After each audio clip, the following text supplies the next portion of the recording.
बंगला number 13 की आत्मा यहाँ आ गई।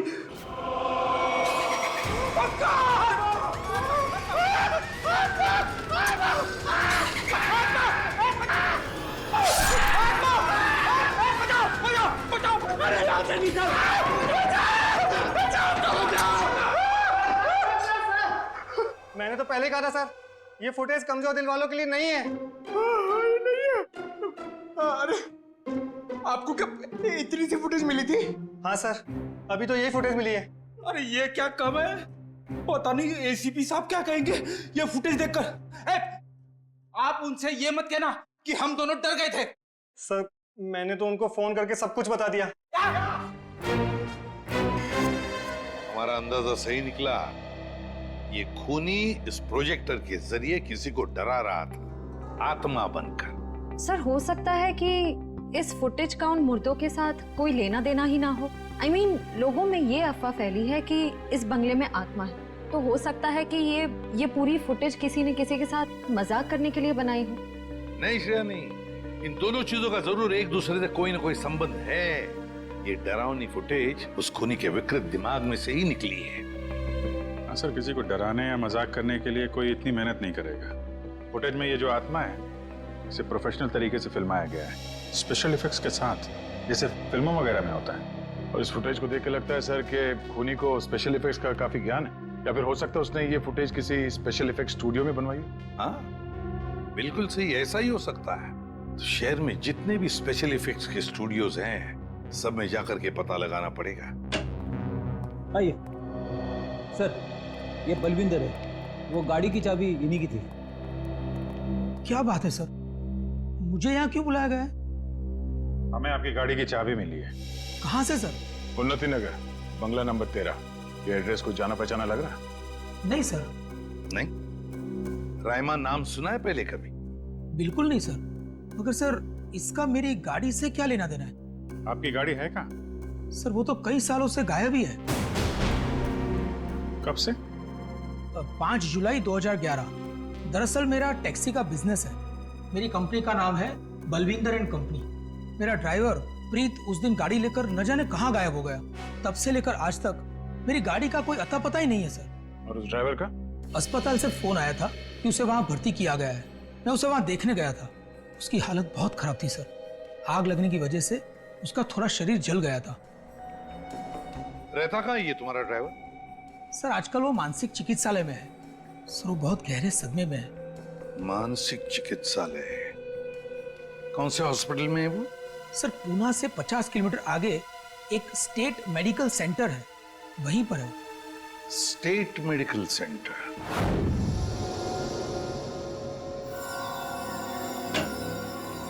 हाँ तारिका जी, कुछ बात बनी? सर चेक कर रहे हैं ना, कुछ ना कुछ तो पता चल ही जाएगा। भाई साहब, मैं दिखाई नहीं दिया आपको? दिखाई?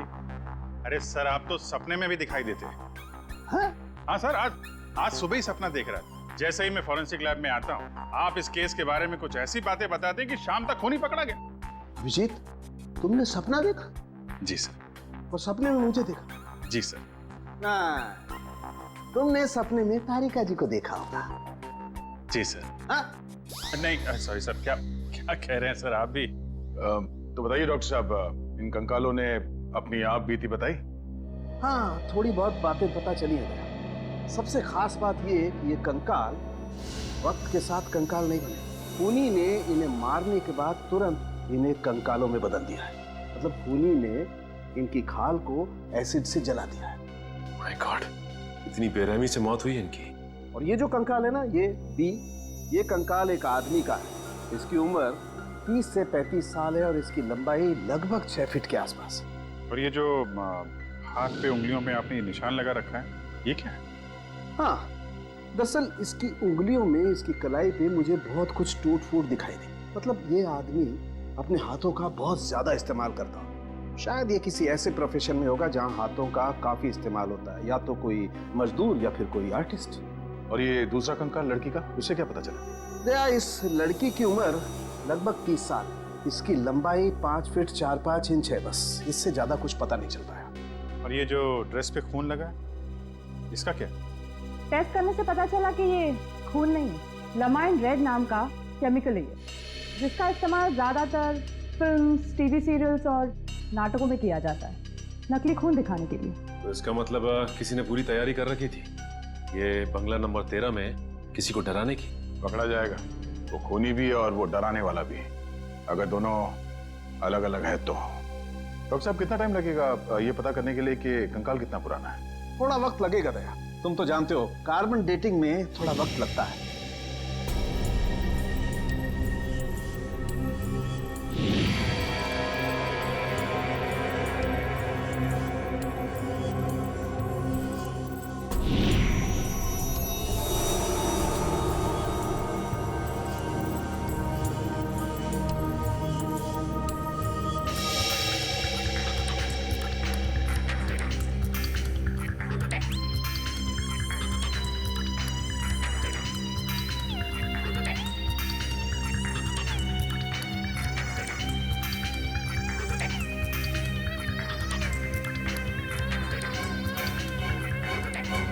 गुड, अब गणित शुरू हो गई है। अब पता लग जाएगा दरअसल इन लोगों की मौत कब हुई थी।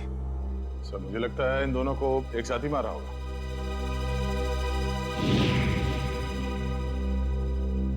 36 से 38 महीने पहले। मतलब 3 साल पहले 2011 में मौत हुई इनकी। और उस बलविंदर की कार भी जुलाई 2011 को गायब हुई थी, बंगला नंबर 13 से। सर, अब तक तो खूनी शहर छोड़ के भागा होगा, उसे ढूंढेंगे कैसे? भागने दो, कहां तक भागेगा? सीआईडी से नहीं बच सकता। Excuse me. जी, सीआईडी से।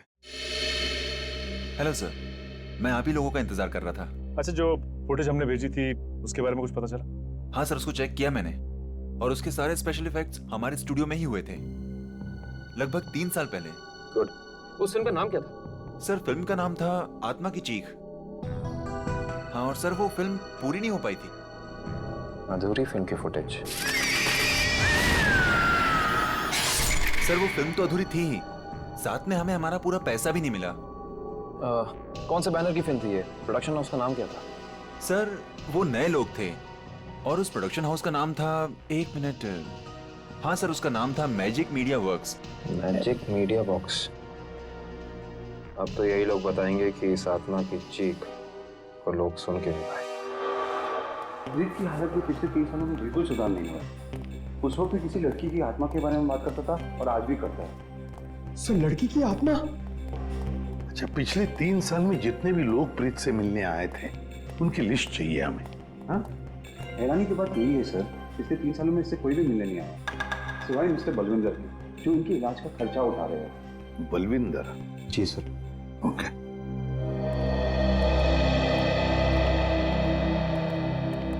प्रीत, ये सीआईडी ऑफिसर्स है, ये तुमसे कुछ बात करना चाहते हैं। सीआईडी? ये सीआईडी क्या होता है? सीआईडी का मतलब है दोस्त, और प्रीत दोस्त किसे कहते हैं? जो अपना सुख दुख दूसरे दोस्त के साथ बांटता है ना? और हम सब तुम्हारे दोस्त हैं, तो अब तुम हमसे तुम्हारे सुख दुख बांटोगे ना? ठीक है दोस्त। देखो प्रीत, अब मैं तुमसे कुछ कहूंगा, कुछ पूछूंगा, इन सब चीजों का बड़े शांत दिमाग से मुझे जवाब देना। याद करो, जुलाई महीना 2011, तुम उस रात बंगला नंबर 13 में गए थे 2 लोगों को लेकर। हाँ, 2011, बंगला नंबर 13। बंगला नंबर 13, क्या हुआ था वहां पर? तुम लोग मेरे दोस्त नहीं हो, तुम लोग मेरे दोस्त नहीं हो। राइमा ने भेजा है ना तुम लोग को मुझे मारने के लिए, राइमा ने भेजा है ना? नहीं, रामा ने नहीं भेजा है, हम लोग दोस्त हैं तुम्हारे।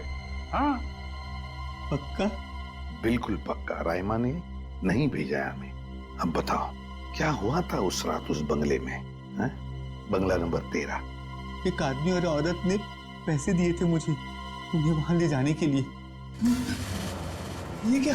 राइमा चीख रही है, राइमा चीख रही है, मुझे मार देगी, मुझसे बदला लेना चाहती है।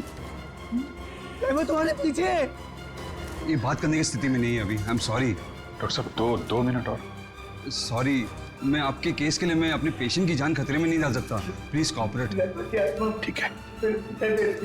मुझे मार देगी, वो मुझसे बदला लेना चाहती है। अभिजीत, एक बात तो पक्की है कि उस रात प्रीत बंगला नंबर 13 में एक आदमी और एक औरत को लेकर गया था, और हमें जो कंकाल मिले हो शायद उसी आदमी और उस औरत के हो। हाँ सर, ये आत्मा वाला ड्रामा करके उनको डराया, मार डाला, फिर सर अलग कर दिया ताकि पहचान ना हो सके। सर, ये प्रीत बार बार राइमा आ रही है ऐसा क्यों बोल रहा है? कहीं राइमा जिंदा तो नहीं? इस बात का तो पता लगाना ही पड़ेगा कि प्रीत की बातों में कितनी सच्चाई है और कितना भ्रम। लेकिन एक बात तो पक्की है, इस रायमा का इस केस के साथ कोई ना कोई संबंध जरूर है। इस रायमा की कुंडली निकालो। रायमा,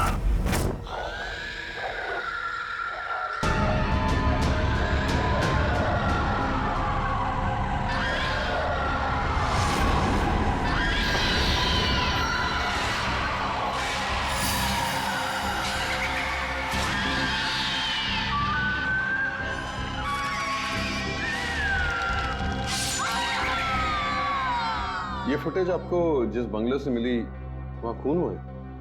जी हाँ, दो खून। वैसे ये फिल्म की फुटेज आपकी है ना? जी हाँ। क्या बताऊं सर, बड़ी ही मनहूस फिल्म थी। 10 सीन ही शूट किए थे, फिर फिल्म बंद हो गई। और बंद होने के बाद इस फिल्म के सारे राइट्स मैजिक मीडिया बॉक्स के पास आ गए, if I am not wrong, है ना मिस्टर आलोक? अब इस तरह के फुटेज तो हमारे पास काफी पड़े रहते। अब पता नहीं ये फुटेज उसके हाथ कैसे लग गए। मतलब आप भी मानते हैं कि ये फुटेज गलत हाथों में लग गए, जिसका उसने गलत फायदा उठाया और दो खून किए? शायद कोई बाहर वाला होगा। लेकिन आपको ऐसा नहीं लगता कि कोई अंदर वाला भी हो सकता है? क्योंकि ऐसा काम करने के लिए अंदर वाले के लिए कोई आसानी ज्यादा होती है। वैसे इस फिल्म पे आप लोग क्या क्या काम कर रहे थे? सुनील राइटर था, आलोक डायरेक्टर और मृणाल कॉस्ट्यूम डिजाइनर। और आप प्रोड्यूसर, राइट? जी। आप में से कोई राइमा को जानता है? राइमा हमारे फिल्म की हीरोइन थी। सर, आप कैसे जानते हैं राइमा के बारे में? आप एक काम कीजिए मिस्टर आलोक, आप अपनी फिल्म की हीरोइन राइमा को यहाँ बुला लीजिए। वो एक्चुअली कई साल पहले राइमा एक हादसे में आग में जलकर मर गई। मर गई? अच्छा, राइमा की कोई तस्वीर या फोटो? मृणाल, फोटो ले आओ। जी सर। एक मिनट, अभी आपने कहा कि वो जल के मर गई, लेकिन कैसे? अब ज्यादा कुछ तो पता नहीं है, क्योंकि उसके और हमारे बीच तनाव हो गया था। और वो क्यों? वो एक्चुअली हम राइमा को अपनी फिल्म में हीरोइन लेना चाह रहे थे, पर बाद में हमने अपना इरादा बदल लिया और स्मृति को हीरोइन ले लिया और राइमा हो गई साइड एक्ट्रेस। तुम मेरी जगह छिपकली को हीरोइन बनाना चाहते हो? तुम्हारा दिमाग खराब हो गया है? राइमा, तमीज से बात करो। मैंने तुमसे कहा ना, अगली फिल्म में तुम्हें हीरोइन बनाऊंगा। इस फिल्म के किरदार के लिए तुमसे बेहतर स्मृति। अच्छा, तो ये बात पहले क्यों नहीं सोची जब मुझे फाइनल किया था? ये फिल्म इंडस्ट्री है राइमा, यहाँ किसकी किस्मत कब यू टर्न मार जाए कोई नहीं कह सकता। ये फिल्म मेरी किस्मत में थी, मुझे मिल गई। इंतजार करो, सिर्फ इंतजार। एक दिन तुम्हारी जिंदगी ऐसी दिशा में चली जाएगी जिसका अंत गहरी खाई में होगा, समझे तुम? क्या तुम मुझे धमकी दे रही हो? धमकी ही समझ लेना। राइमा रुको, राइमा। सूरज गया था राइमा को मनाने के लिए, लेकिन कोई फायदा नहीं। एक हफ्ते बाद खबर आई कि एमजे स्टूडियो में आग लगी है और राइमा की मौत हो गई। मुझे अफसोस है, अगर राइमा हमारी फिल्म की हीरोइन होती तो शायद ये दुर्घटना ना होती और आज वो जिंदा होती। आलोक जी, आप एक काम कीजिए, आप अपनी फिल्म की नई हीरोइन स्मृति, उनको यहाँ बुलाइए। मैंने उसे कॉल किया था, उसका फोन लगा नहीं, और आर्ट डायरेक्टर विराज का भी वो फोन डेट बता रहा था। विराज और स्मृति से मिलना पड़ेगा। सर, ये रहे फोटो। ये है राइमा। राइमा ने स्मृति को धमकी दी, उसके बाद राइमा खुद मारी गई। तो फिर ये खून कर कौन रहा है? इसका जवाब तो अब विराज और स्मृति से मिलकर ही पता चलेगा। उन्हें पता कि ये विराज और स्मृति इस ब्लू रोज प्रोडक्शन हाउस में काम कर चुके हैं। गुड निकल, इससे पूछते हैं। अरे सुनिए भाई साहब जी, ये विराज शंकर है, आर्ट डायरेक्टर है, काफी टीवी में और फिल्मों में सेट लगाए हैं इन्होंने। इन्हें पहचानते हैं आप? नहीं सर, मुझे नहीं मालूम। जी, आगे पूछते हैं। एक्सक्यूज मी, हम लोग सीआईडी से। जी, आप विराज शंकर को जानते हैं? विराज शंकर, हाँ सर मैं जानता हूँ। वो बेचारे बहुत कर्जे में थे, पर फिर पता नहीं क्या हुआ उनका। उनका कोई एड्रेस, कोई पता? सर इस बारे में कुछ ज्यादा तो पता नहीं है, लेकिन उनका ऑफिस कहीं अंधेरी में है। अच्छा, ये फोटो को ध्यान से देखिए। स्मृति, ये फिल्मों में काम करती है, पहचानते हैं आप इन्हें? जी हाँ, इनकी बंद फिल्म के बाद इनको कोई प्रोड्यूसर फिर से रिलॉन्च करना चाहते थे, लेकिन सर ये पता नहीं क्यों बदकिस्मती से ये 2011 में अमेरिका चली गई और उसके बाद फिर लौट के आए हैं। ये स्मृति का कोई अता पता जहाँ हम उनसे मिल सकते हैं? हमें तो नहीं पता, पर उस एजेंसी पर उसका पुराना एड्रेस होगा जहाँ पर उन्होंने चमकार वॉशिंग पाउडर का विज्ञापन किया था। ठीक, थैंक यू। ज्यादा एजेंसी से स्मृति के घर का पता निकलवाते हैं।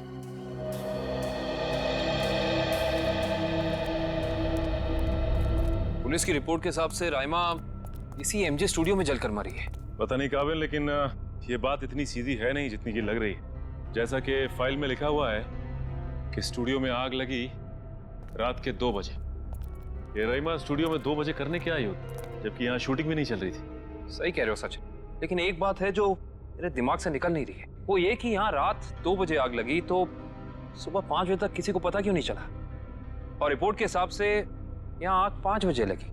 जिन पुलिस वालों ने इस केस की तहकीकात की थी उन्होंने जरूर कुछ गड़बड़ की है, तभी तो केस के 2 महीने के बाद उनका ट्रांसफर यानी कि तबादला हो गया था। हो सकता है निखिल, लेकिन उससे ज्यादा अहम बात यह है कि रिपोर्ट के हिसाब से यहाँ राइमा की एक हड्डी तक नहीं मिली। मतलब आग इतनी भयंकर थी। स्टूडियो को देख के ऐसा लगता नहीं है कि आग इतनी भयानक होगी कि चलने वाले का नामो निशान राख हो जाएगा। उससे भी अहम बात यह है कि ये स्टूडियो इस्तेमाल में नहीं था, यहाँ पे कोई शूटिंग नहीं चल रही थी। फिर राइमा यहाँ पे आई क्यों? इसका पता तो तभी चलेगा जब हम इस स्टूडियो को अच्छी तरह से छान मारेंगे। देखते हैं क्या मिलता है।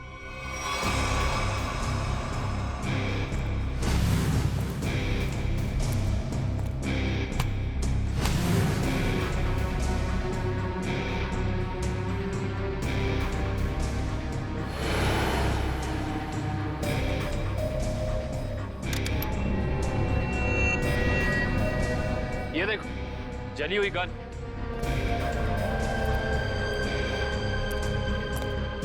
हाँ, ये तो पूरी पिघल चुकी है।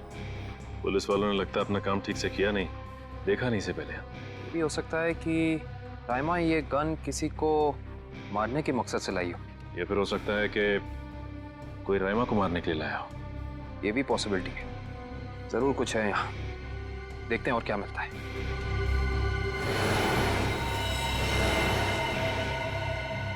सर, कंकाल।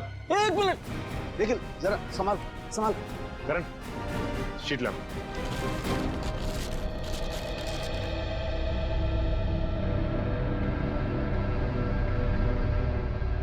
बार कंकाल, वो भी पूरी तरह से जला हुआ।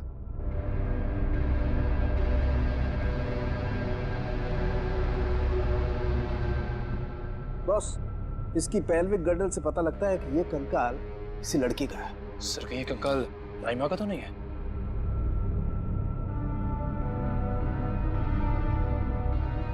और इसकी लंबाई 5 फीट 6 इंच है। और राइमा की लंबाई 5 फुट 3 इंच। इससे साफ पता चलता है कि ये कंकाल राइमा का नहीं बल्कि किसी और का है। केस सुलझने की बजाय और उलझता चला जा रहा है। एक बात और, हम लोगों को यहाँ जली हुई गन जरूर मिली है, लेकिन इस लड़की की मौत गोली लगने की वजह से नहीं, इस लड़की की मौत जलने की वजह से ही हुई है। देखो, ढूंढो और कुछ मिलता है क्या।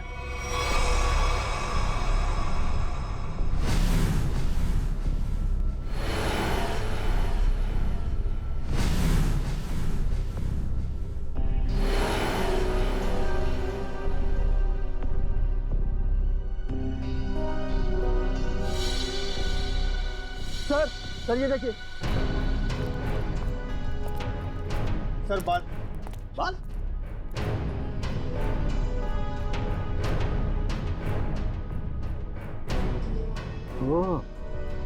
सर ये तो किसी लड़की का बाल लगता है, या तो मरने वाली का या फिर राइमा का।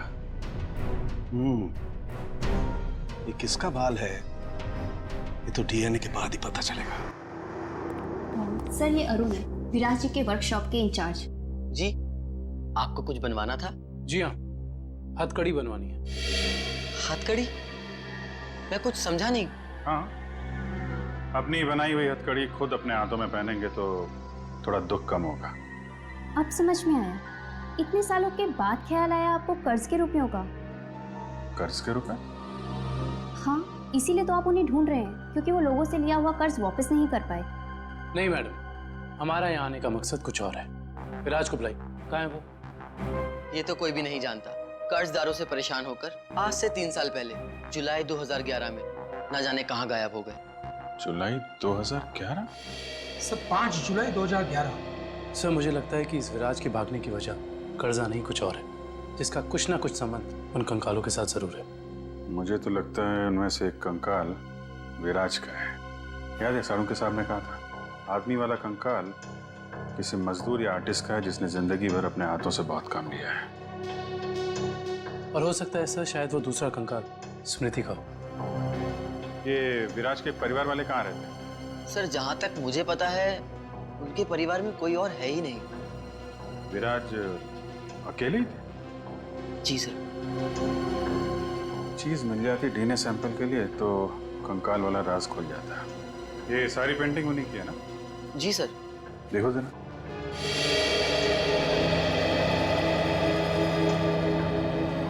सर थंबप्रिंट ये विराज का है? जी हाँ सर, और ये थंबप्रिंट ही नहीं, ये पूरी पेंटिंग सर ने अपनी उंगलियों से बनाई है। Finger painting? इतना तो काफी है डीएनए टेस्टिंग के लिए। आप लोग? हम लोग सीआईडी से। अच्छा अच्छा, आइए आइए, आप ही ने फोन किया था ना? जी हाँ। दरअसल बात यह है कि हम स्मृति के बारे में आपसे कुछ पूछताछ करना चाहते हैं। पूछिए ना, क्या पूछना चाहते हैं आप? क्या आप बता सकती हैं कि स्मृति का आपके अलावा इस दुनिया में और कोई भी नहीं है? नहीं, उसके माँ बाप बचपन में ही गुजर गए। अब बची है तो ये बूढ़ी दादी, बहुत ही प्यार से पाला है मैंने उसे। ये स्मृति अचानक अपना फिल्मी करियर छोड़कर अमेरिका क्यों चली गई? वो कभी किसी को कुछ नहीं बताती थी, हमेशा अपना मन का करती थी। उस दिन भी उसके मैनेजर का फोन आया, कह रहा था कि मैडम किसी विज्ञापन की शूटिंग के लिए अमेरिका जा रही है। उसके मैनेजर से मैंने पूछा कि कब वापस आएगी वो, तो उसने कहा 3-4 दिनों में। लेकिन पूरे 3 साल हो गए, अब तक उसका कुछ पता नहीं, कुछ पता नहीं।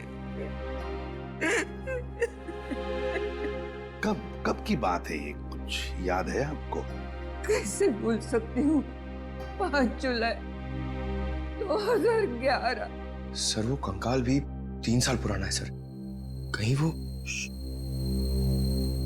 सर कम से कम इतना तो पता कर दो, मेरी बच्ची के साथ हुआ क्या? नहीं वो इस दुनिया में है भी या नहीं? जब तक इस राज का बोझ मेरे दिल पर रहेगा, मैं इतना चैन से जी पाऊंगी, न मर पाऊंगी। देखिए, मैं आपसे वादा करता हूं कि सच क्या है इसका हम पता लगा लेंगे। प्लीज आप अपना ख्याल रखिए, ठीक है?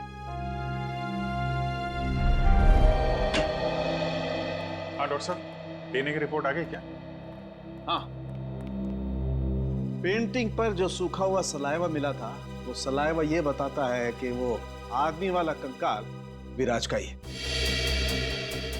और हमने स्मृति की दादी का भी डीएनए टेस्ट करवाया, जिससे पक्का हो गया कि बंगलो नंबर 13 में जो कंकाल मिला था वो स्मृति का है। इसका अंदाजा तो हमें हो ही गया था। अब इस केस में हमें आगे ले जाएगा ये तीसरा कंकाल जो एमजे स्टूडियो में जला हुआ मिला था। इस कंकाल से कुछ पता चला? हाँ, इस जली हुई लड़की का कंकाल विराज के कंकाल और स्मृति के कंकाल दोनों से ज्यादा पुराना है।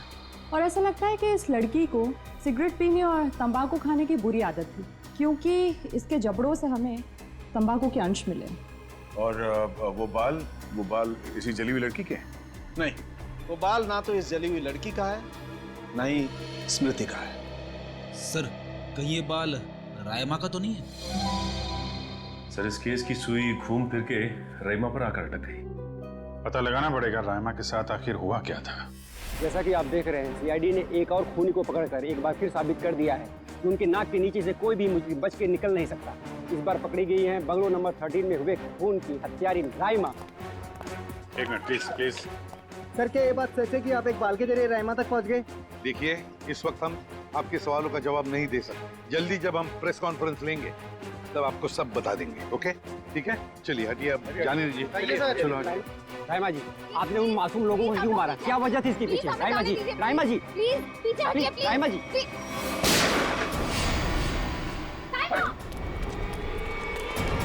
पकड़ो उसे।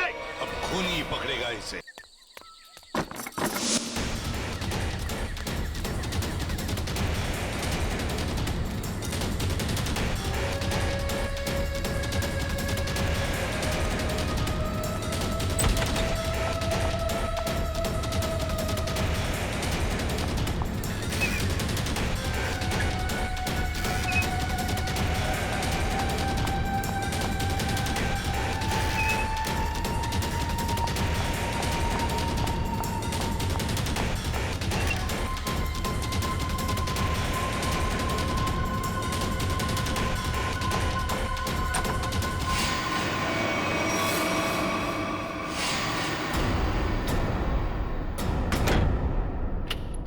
बस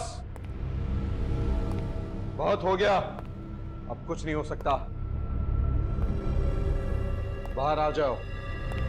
ये कहानी इसी घर से शुरू हुई थी और खत्म भी इसी घर में होगी, आज ही।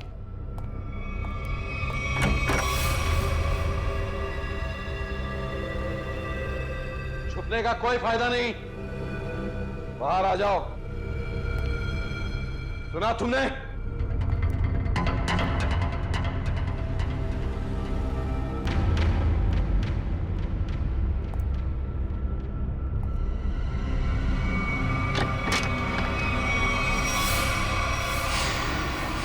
बहुत हो गया नकली रायमा बनने का नाटक। बरो, come on move.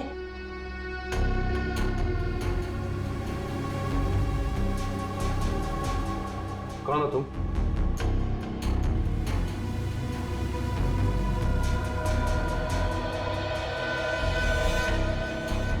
CID office पूर्वी। सीआईडी?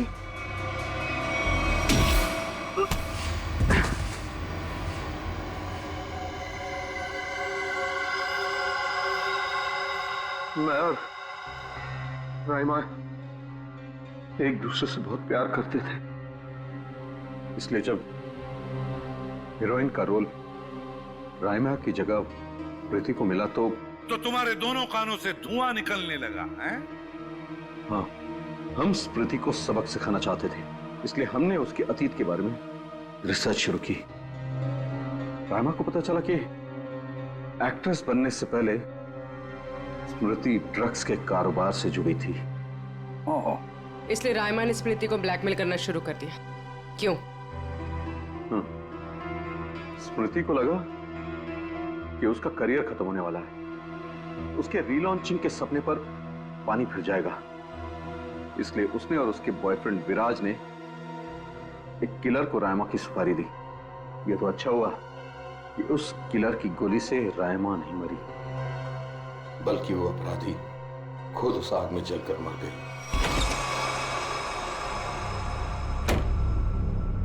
विराज, स्मृति, कहाँ हो तुम दोनों?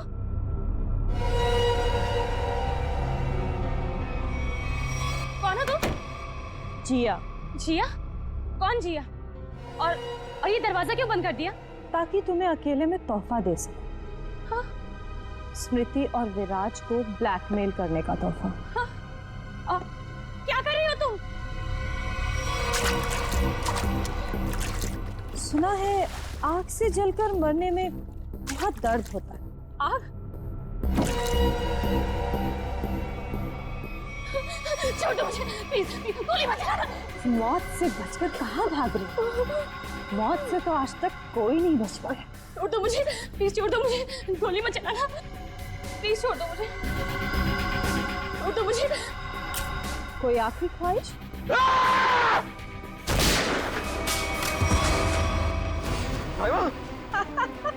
रायमा, मैं तुम्हें कुछ नहीं होने दूंगा। मैं तुमसे बहुत प्यार करता हूँ। मैं तुम्हें कुछ नहीं होने दूंगा रायमा।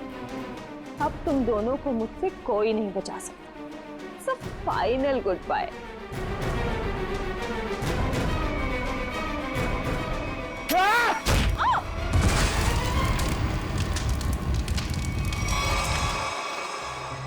और रहीमा, उसका क्या हुआ? जिंदा लाश बन गई वो। तब मैंने ठान लिया, अब मेरी जिंदगी का सिर्फ एक ही मकसद होगा, स्मृति और विराज की बर्बादी। मैंने उन्हें यकीन दिला दिया कि रायमा जिंदा है, इसलिए वो लोग यहां आए, उस ड्राइवर को लेके जिसने एमजे स्टूडियो में आग लगाई थी। और फिर तुमने उन्हें डराना शुरू कर दिया। उनके दिमाग में यह भ्रम पैदा कर दिया कि यहाँ पर रायमा की आत्मा अभी भी है, जो उनसे बदला लेना चाहती है। हाँ, और फिर उन्हें मार डाला और उनका सिर काट के अपने साथ ले गए, ताकि अगर कभी उनकी लाश मिलती भी है तो उन्हें कोई पहचान ना सके। बेवकूफ हो तुम, बेवकूफ। अगर कानून की मदद लेते तो उन दोनों को वैसे ही सजा होती, मगर नहीं, तुमने कानून को अपने हाथों में लिया, उन दोनों को बेरहमी से मार डाला। और रायमा, उसका क्या? कभी सोचा तुमने? उस बेचारी की जिंदगी का फैसला तो अब कानून करेगा, लेकिन तुम्हारा फैसला तो हो ही गया, समझ लो। तुम्हें तो फांसी होगी, फांसी। Good morning. Hi. Good morning. अरे, ये क्या लेके आई हो? सर, ये आप सबके लिए मिठाई है और मेरी एंगेजमेंट के इनविटेशन कार्ड्स हैं।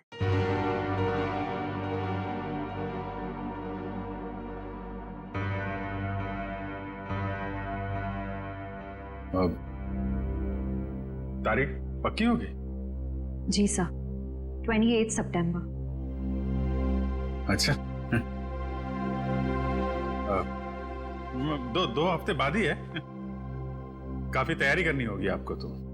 सर, ज्यादा कुछ तैयारियां करनी नहीं। सिद्धार्थ को भी मेरी तरह एक छोटा सा ही फंक्शन चाहिए था। ये तो बहुत अच्छी बात है। Congratulation Shreya. Thank you sir. चलो मुंह मीठा कराओ। हाँ श्योर।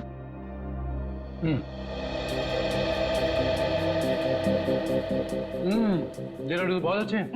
ओह सर, आप लोग भी लीजिए ना। हाँ हाँ, थैंक यू सर। लो फ्रेडी, मुंह मीठा करो। रहने तो मीठा खाने का मन नहीं है मेरा। अरे फ्रेडी, एक लड्डू से कुछ नहीं होगा, लो ना। Sir please. ये हुई ना बात पूरी। तुम ही लो श्रेया। नहीं सर, थैंक यू, लेकिन आप सबको जरूर आना है। ये भी कोई पूछने की बात है श्रेया? हम सब जरूर आएंगे, है ना सर?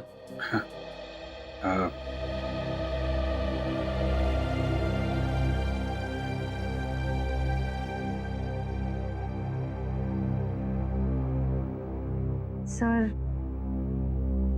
आप आएंगे ना?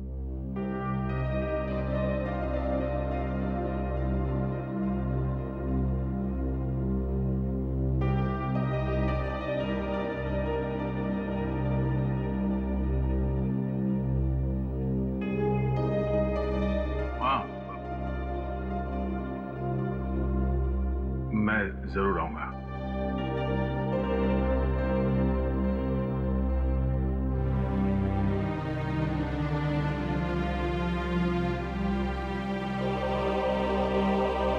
मुझे आपसे कुछ कहना है, समझ नहीं आ रहा कैसे कहूं। यार परेशान तो है वो। जब तुम बीती बातें भूल चुकी हो तो दया सर के बारे में बात करने से तुम्हें इतनी तकलीफ क्यों हो रही है? मैंने तुम दोनों को ये बताने के लिए बुलाया कि मेरे और सिद्धार्थ की सगाई की डेट फिक्स हो गई है। तुम ये शादी किसी दबाव में तो नहीं कर रही हो ना? क्या डेट फिक्स हुई है एंगेजमेंट की? 28 सितंबर। श्रेया ने जो फैसला लिया है उसके पीछे कोई तो वजह है, पर क्या वजह हो सकती है?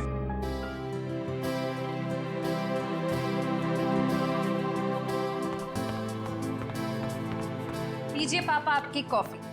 लाओ लाओ लाओ। बिल्कुल वैसी जैसे आपको पसंद है। गरम है आराम से।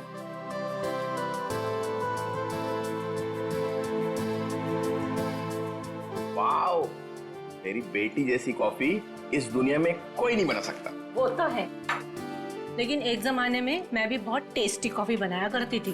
तुम हो ही इतनी टेस्टी। हाँ? मेरा मतलब है तुम आज भी उतनी टेस्टी कॉफी बनाती हो। आप भी ना बेटी के सामने कुछ भी बोल रहे हो। क्यों, क्या हुआ? श्रेया बेटा, तुम्हें कोई प्रॉब्लम है? नहीं पापा, मुझे कोई प्रॉब्लम नहीं है। ये देखो। ना ना ना ना, आप खाइए, मैं देखती हूँ।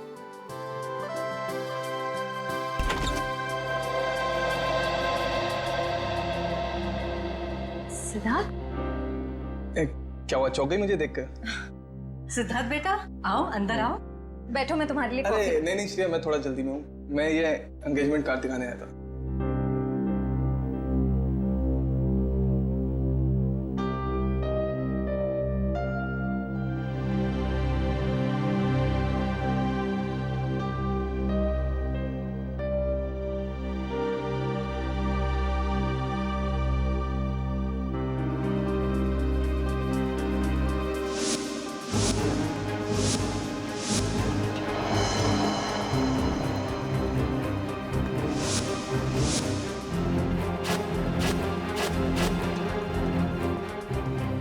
कैसा लगा डिजाइन? कार्ड पसंद नहीं आया? कोई बात नहीं, दूसरा बनवा लेंगे। नहीं नहीं, कार्ड अच्छा है।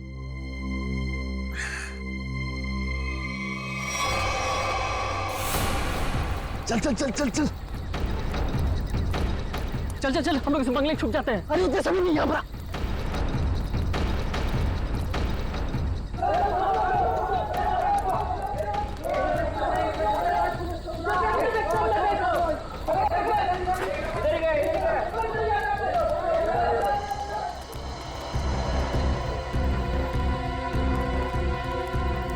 चल चल निकलते हैं यहाँ से। अरे रुक रुक रुक, हम लोग सारा सोना यहीं पे गाड़ देते हैं जमीन में। अबे तेरा दिमाग खराब हो गया है? मोहल्ले के लोगों ने हमारा चेहरा देख लिया है और अगर कल हम यहाँ दोबारा आए तो यहाँ पकड़े जाएंगे, खतरे में पड़ जाएंगे। हम लोग सोना लेकर बाहर नहीं जा सकते हैं, सारे लोग घूम रहे हैं। और तू खतरों से कब से डरने लगा? खतरों से नहीं, तेरी बेवकूफियों से डर रहा हूँ। देखना एक दिन तेरी सारी बेवकूफियाँ हमें ले डूबेंगी, समझा? तू बेवकूफ किसे बोला? हाँ, सारा प्लान मैंने बनाया है। सारा प्लान तूने बनाया है, इसका मतलब ये नहीं कि जेल भेजने का प्लान भी तू बनाएगा, समझो? जरूरी नहीं है मैं तेरा सारा बात मानूं, समझा? सोना यहीं गाड़ेंगे, यहीं। अच्छा, गाड़ के दिखा। अच्छा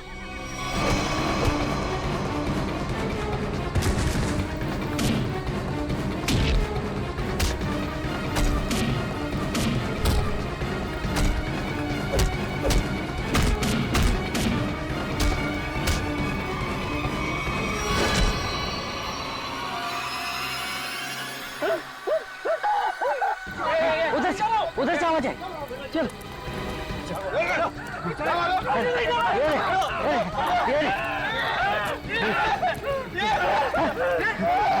अरे ये तो कंकाल है।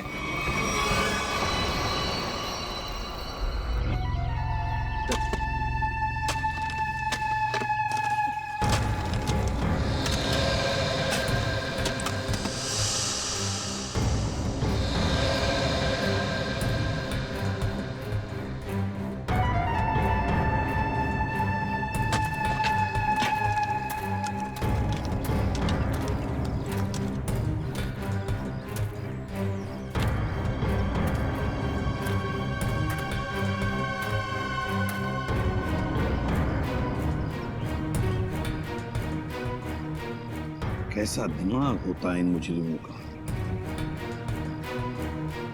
खून करके मन नहीं भरा तो डिजाइन बना दी हड्डियों की।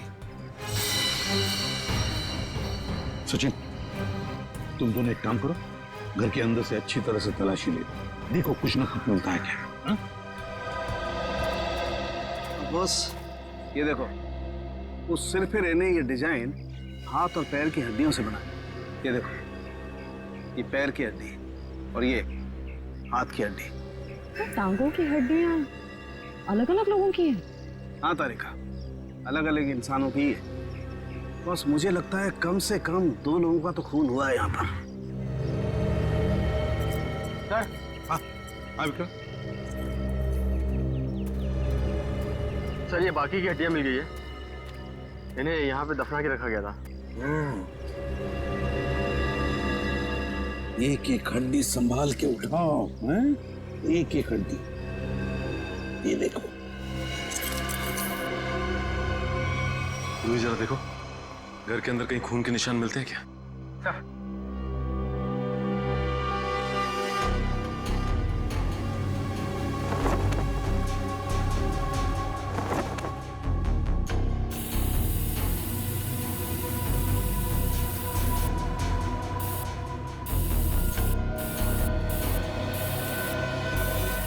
जी सर, गांव वालों का कहना है कि 1984 में इस घर के मालिक अपने पूरे परिवार के साथ ऑस्ट्रेलिया चले गए थे छुट्टी मनाने के लिए।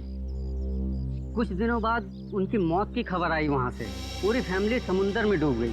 अच्छा एक बात बताइए, ये उनकी मौत के बाद कोई घर का ख्याल वाल रखने नहीं आया था?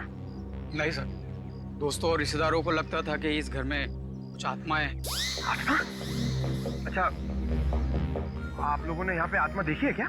जी सर, कुछ परछाइयाँ दिखती रहती हैं अक्सर। हाँ, और कुछ ऐसी भयानक सी आवाजें भी आती है सर। हाँ? कैसी भयानक सी आवाजें? सर, कभी किसी के चीखने की आवाज, कभी किसी के रोने की आवाज आती है।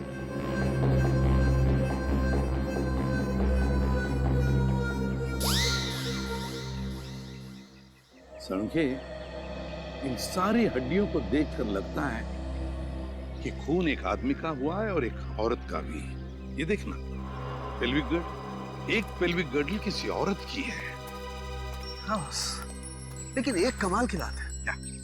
इन सारी हड्डियों में किसी की भी खोपड़ी की हड्डी नहीं मिली। हो सकता है खोपड़ियां किसी और जगह पे छुपा कर रखी हो या फेंक दी हो सकता है ना।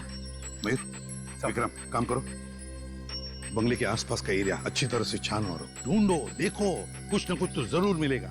एक एक कोना भी मत छोड़ो। जाओ। yes, ये बंगला बंद ही रहता है और आप लोग आसपास रहते हैं? जी सर। यही घर मिला था तुम लोगों को?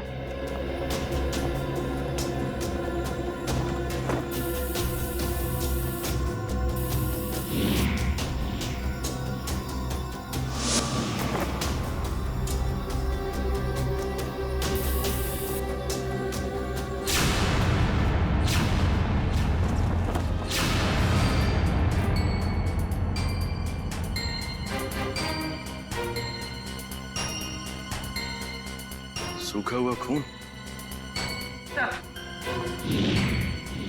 सर, ये टेप रिकॉर्डर और ये प्रोजेक्टर मिला है। टेप रिकॉर्डर और प्रोजेक्टर और ये सूखा हुआ खून, इसका मतलब कोई ना कोई बहुत गहरा राज छिपा है इस बंगले के अंदर। सर, सर खोपड़ी तो कोई नहीं मिली, मगर ये कार की चाबी मिली। कार की चाबी है ना, बड़ी अजीब बात। कार की चाबी है पर यहाँ पर कोई गाड़ी नहीं। एक आदमी एक औरत की हड्डियां हैं पर उनकी खोपड़ियां नहीं। फिर है क्या ये सारा चक्कर? और फिर किसने किया है ये? RAIMA, हड्डियों से रायमा लिखा है सर। रायमा लगता है किसी लड़की का नाम है ये। सर, कहीं ये उसी लड़की का नाम तो नहीं जिसका हमें कंकाल मिला है? हो सकता है। सर, अगर वो 2 चोर लुटेरे वहाँ बंगले में छुपने के लिए नहीं जाते तो हमें कभी पता ही नहीं चलता कि वहाँ 2 मुर्दे खड़े हुए हैं। और ये भी पता नहीं चलता कि वहाँ पे एक आत्मा है। न जाने कितने साल पहले ये जुर्म हुआ है। और ताज्जुब की बात ये है सर कि खूनी ने लाशों को गाड़ा नहीं, बल्कि उनकी हड्डियों से ये डिजाइन बनाया। ये नाम लिखा रायमा। यहाँ पर से हमें कुछ चीजें भी मिली है ना, वो टेप रिकॉर्डर, प्रोजेक्टर और कपड़े। इन तीनों चीजों से हमें खूनी के बारे में बहुत कुछ पता चल सकता है।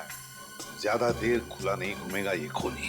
सर हमने उन सब चीजों को रिपेयर के लिए भेज दिया है। बहुत जल्द पता चल जाएगा कि हमारा शक सही था या गलत। और वो गाड़ी की चाबी जो हमें मिली थी, कीजो कार की चाबी। कीजो, अच्छा। तो फिर कीजो कार कंपनी से हमें पता चल सकता है। क्या आप हमें बता सकते हैं ये चाबी किस गाड़ी की है और ये गाड़ी आपसे खरीदी किसने? बिल्कुल बता सकते हैं, सबके इग्निशन पॉइंट में डालकर देखेंगे, फौरन पता चल जाएगा। आइए सर। एक मिनट, उससे पहले आप ग्लव्स पहन लीजिए। Thank you.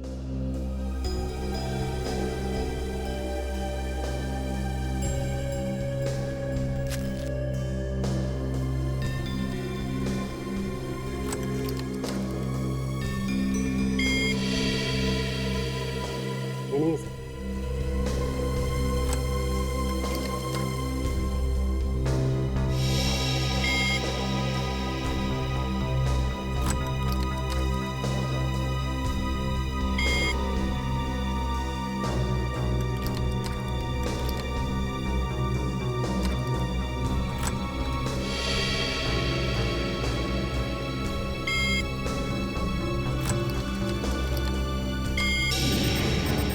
ये देखिए सर, मैच कर गई। सर ये 2009 की कीजो एफएक्स मॉडल है और हमने इसे बनवाना बंद कर दिया है। कीजो एफएक्स 2009 मॉडल। आपके किसी कस्टमर ने कोई रिक्वेस्ट की थी ऐसी चाबी की डुप्लीकेट चाबी बनवाने की? पता करने में तो बहुत वक्त लग जाएगा। तो ठीक है, आप पता कीजिए। तब तक हम ये पता करते हैं कि 2009 के कीजो एफएक्स मॉडल की कितनी गाड़ियां चोरी हुई थी। मिलिंद जी। जी सर। कुछ हो रहा है कि नहीं? सर मैं कोशिश तो कर रहा हूँ सर।